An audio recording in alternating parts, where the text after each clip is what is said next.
Dans les tiroirs du musée d'El Moudjahid à Alger se trouve une bien sinistre relique. Le poignard de Jean-Marie Le Pen, fondateur du Front National, parti d'extrême droite français, alors qu'il était engagé volontaire dans l'armée française durant la bataille d'Alger. L'arme aurait de toute évidence servi à torturer et tuer le père de Mohamed Moulay en 1957 en raison de ses connexions avec le FLN.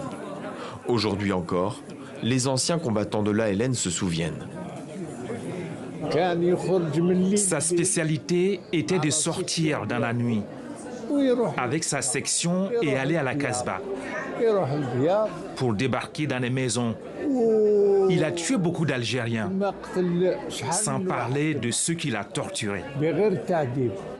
Les historiens ont pu rassembler des preuves accréditant la haine de Jean-Marie Le Pen envers le peuple algérien, son rôle dans la guerre d'Algérie et ses pratiques tortionnaires.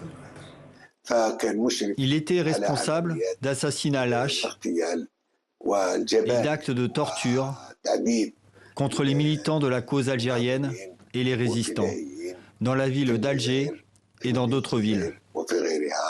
Ces crimes, Jean-Marie Le Pen les avait reconnus par le passé sans toutefois utiliser le mot torture. Il avait d'abord affirmé avoir obéi aux ordres de ses supérieurs avant de se rétracter. En 2019, il fait de nouveaux aveux, sans pour autant s'excuser de ses pratiques. Moi, ça me désole, comme lui, comme Maurice Papon, comme des grands criminels qui ont été jugés quand il s'agissait d'autres crimes. Mais pour l'Algérie, bon, c'est pas grave. Donc, En Algérie, la figure de Jean-Marie Le Pen provoque toujours autant de ressentiment, y compris parmi les plus jeunes générations. Et il faut croire que sa mort n'adoucira en rien les souvenirs toujours vivaces des crimes de la colonisation française.